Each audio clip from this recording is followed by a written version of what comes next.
অভিনন্দন জানাই। আমি প্রথমে ধন্যবাদ জানাচ্ছি আপনারা আজকে এই স্মার্ট ক্লাসরুম স্কুলে এবার চালু করেছে, সেটা উদ্বোধন করার জন্য আমাকে আমন্ত্রণ দিয়েছে। এসে দেখলাম, খুব ভালো লাগলো। আপনারা আরো চাইছেন আরো স্মার্ট ক্লাসরুম গুলো করতে।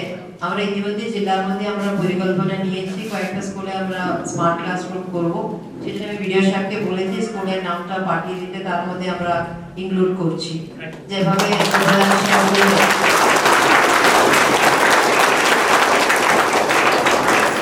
আজকে দিনে কোন মিডিয়াতে পড়াশোনা করে সেটা কোনো ব্যাপার না। আপনারা জানেন বাংলা মিডিয়ামে পড়ে আইএএস, আইপিএস, ডব্লিউবিসিএস এক্সিকিউটিভ প্রচুর অফিসার রয়েছে।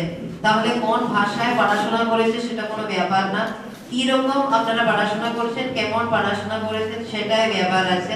আজকে স্কুলে স্মার্ট ক্লাসরুম হয়েছে। আমি চাইছি আমাদের এখানকার ছেলেমেয়েরা আরো স্মার্ট হবে। পড়াশোনাতে শুধু নেই, জীবনে এগিয়ে যাওয়ার ক্ষেত্রে আরো স্মার্টলি আপনাদেরকে এগিয়ে যেতে হবে। আমি প্রথমে এখানকার যারা প্রাক্তনীরা রয়েছে তাদেরকে আমি ধন্যবাদ জানাচ্ছি। তার আগে তাদেরকে যারা শিখিয়েছিল, পড়াশোনা করিয়েছিল, সেই মাস্টারমশাইকে আমি শ্রদ্ধা জানাই।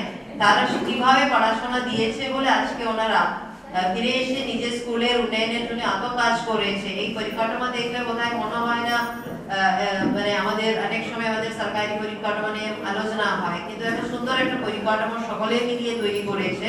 সেটা এখন যারা পড়াশোনা করেছে তাদের ক্ষেত্রে একটা রেসপন্সিবিলিটি হয়েছে। আপনারা যখন পড়াশোনা হয়ে বড় হবেন, ডক্টর হবেন, ইঞ্জিনিয়ার হবেন, বড় অফিসার হবেন বা নিজে বিজনেস করবেন, তখন আপনাদেরকে আপনাদের এখন তো স্মার্ট ক্লাসরুমের দরকার আছে। তখন দেখবেন প্রযুক্তি আরো বড় হয়েছে, আরো কিছু নতুন করে স্কুলকে ফেরত দেওয়ার কিছু কাজ থাকবে। সেই অঙ্গীকার আপনাদেরকে করতে হবে। আমাদের স্কুলকে আমরা কিছু ফেরত দিয়ে দেবো, যেটা যার ক্ষমতার মধ্যে আছে। যেভাবে প্রাক্তনীরা একাপক্ষে তো সবাই সম্ভব না, সকলে মিলিয়ে এটা ফেরত দিয়েছে। শুধু এই স্মার্ট ক্লাসরুমের মারফতে ওনারা এটা কেন করতে চাইছে? কারণ ওনারা চাইছে স্কুলে বাচ্চারা আরো ভালো পড়াশোনাতে এগিয়ে যেতে। সেজন্য তোমাদেরকে এই প্রযুক্তি সহজে যে ক্লাসগুলো করছে, তোমাদেরকে আরো পড়াশোনাতে মানে মন দিয়ে পড়তে হবে, তাই তো? তোমাদের সবাই ইচ্ছা আছে তো বড় হলে কি হতে হবে, এই ইচ্ছাটা তৈরি করা খুব দরকার। কারণ আমরা তো কোনো একটা রাস্তা দিয়ে হাঁটলে তো কোথাও পৌঁছে যায় না। আমাকে আগে ঠিক করতে হবে কোন জায়গা আমাকে যেতে হবে। আমি এই সামনে রাস্তা দিয়ে হেঁটে হেঁটে যাব, আমি আরামবাগ যাব, রামজীবনপুর যাব, বর্ধমান যাব, জামালপুর যাব, কোন রাস্তা দিয়ে আমাকে এগিয়ে যেতে হবে সেটা আমাকে কিন্তু ঠিক করতে হবে।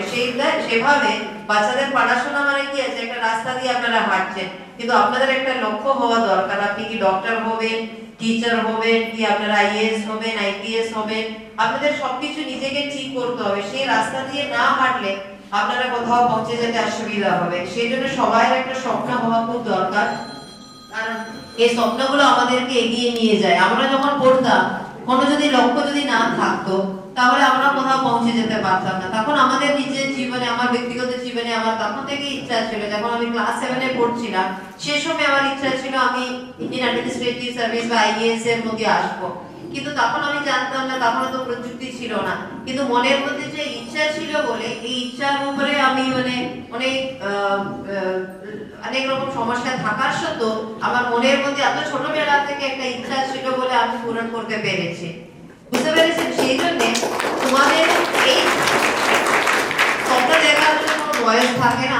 আজকালের ছেলেমেয়েরা তো আরো স্মার্ট আছে। আমরা যেগুলো 7 বা 8 এ যেগুলো বুঝতাম, আজকে বাচ্চাগুলো এগুলো কিন্ডারগার্টেন বা ক্লাস 1 2 তে ওরা সব বুঝতে পারছে। সেজন্য তোমাদের এই স্বপ্ন কিন্তু দেখতে হবে, তাই তো? তোমাদের স্বপ্ন, ভালো স্বপ্ন দেখতে হবে, কোথায় পৌঁছে যেতে হবে। কারণ তোমাদের স্কুলে তোমাদের ফিরিয়ে দিতে হবে। তোমাদের টিচাররা তোমাদেরকে নিয়ে গর্ববোধ করবে, এবং প্রাক্তনীরা যারা রয়েছে তারাও তোমাদেরকে নিয়ে গর্ববোধ করবে। কারণ ওনারা এত এখানে ইনভেস্ট করেছে, এত নিজের কাজের মধ্যে দিয়ে অনেক সময়, ভলান্টারি সময়টা স্কুলের জন্য দিয়েছে। সেটা কিন্তু তোমাদের জন্য, তোমরা যেন আগামী দিনে ভালো জায়গায় পৌঁছে যাবো। আমি সকল প্রার্থনীদেরকে ধন্যবাদ জানাচ্ছি। স্কুলে যারা রয়েছে, স্কুলে টিচার্সের কোঅপারেশন ছাড়া এগুলো হয় না। সকলে মিলিয়ে এবং গ্রাম পঞ্চায়েত, ব্লক প্রশাসন সকলে একসঙ্গে এসে কাজগুলো করেছে। সকলকে আমি ধন্যবাদ জানাচ্ছি।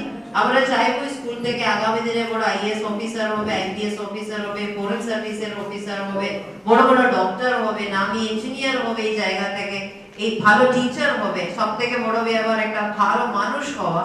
তোমরা এইভাবে তৈরি হবে সেই আশাটা রাখি আমার বক্তব্য এখানে শেষ করছি। নমস্কার।